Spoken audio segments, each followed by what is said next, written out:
Shalom. Firman Tuhan dalam Maliaki 3 ayat 16 sampai 18 berbunyi seperti ini.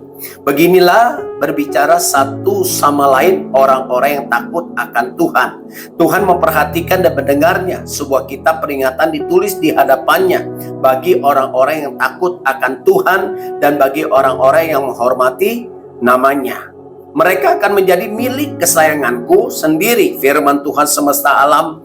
Pada hari yang kusiapkan, aku akan mengasihani mereka sama seperti seseorang yang menyayangi anaknya yang melayani dia. Ayat 18, maka kamu akan melihat kembali perbedaan antara orang benar dan orang fasik, antara orang yang beribadah kepada Allah dan orang yang tidak beribadah kepada Allah. Ya, dikatakan di ayat terakhir di ayat 18, ya, antara orang benar dan orang fasik, antara orang beribadah kepada Allah dan orang yang tidak beribadah kepada Allah. Ini perbedaannya.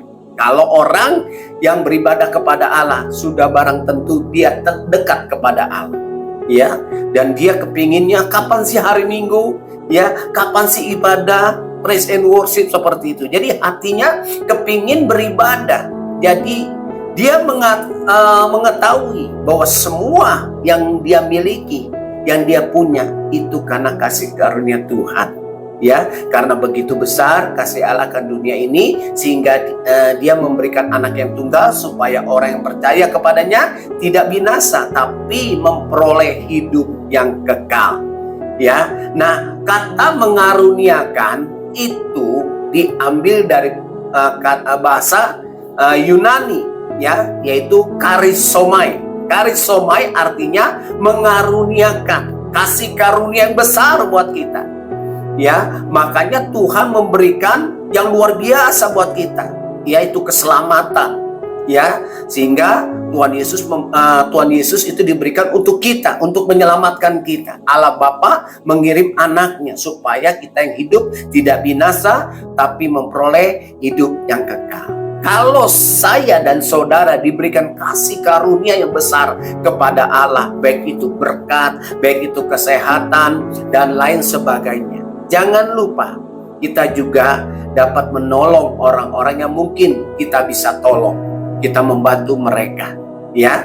Artinya kita mengasihi orang-orang yang kita kasihi, ya. Maka jangan lupa kita harus yang namanya memberi, ya. Beri, maka kamu akan diberi. Cari, maka kamu akan mendapat. Ketuklah pintu, maka akan dibukakan bagi kamu. Firman Tuhan semesta alam berkata seperti itu, ya. Nah, makanya saudara, ya, Tuhan memberikan yang besar buat kita. Ya, jangan lupa, ya, kita mengucap syukur kepada Tuhan. Jangan berkata kasih karunia Tuhan gak ada sama saya. Ya, ada.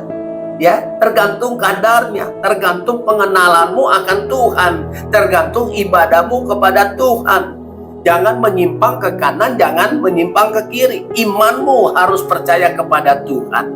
Ya, saya mendapatkan kasih karunia Tuhan yang besar. Saya percaya saudara semuanya yang mendengar renungan pada hari ini mendapat kasih karunia yang besar. Minta bobot ilahi, ya, yang besar buat kita.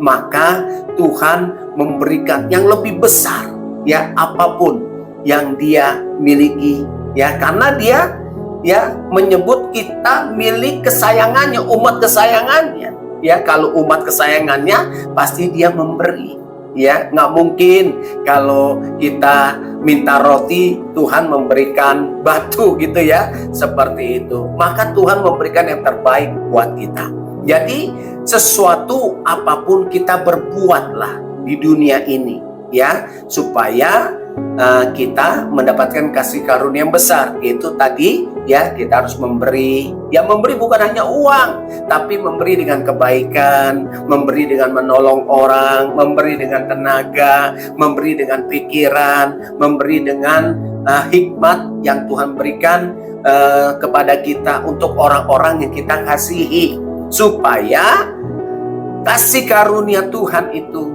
ya, tetap ada, mengalir buat kita. Ya, jangan lupa berbuatlah segala sesuatunya untuk Tuhan, bukan untuk manusia. Ya, jadi kalau engkau mau mendapatkan kasih karunia kembali yang besar kepada Allah. Berbuatlah segala sesuatu ya untuk Tuhan, dan berbuatlah segala sesuatu untuk orang-orang yang kita kasihi. Tuhan Yesus memberkati.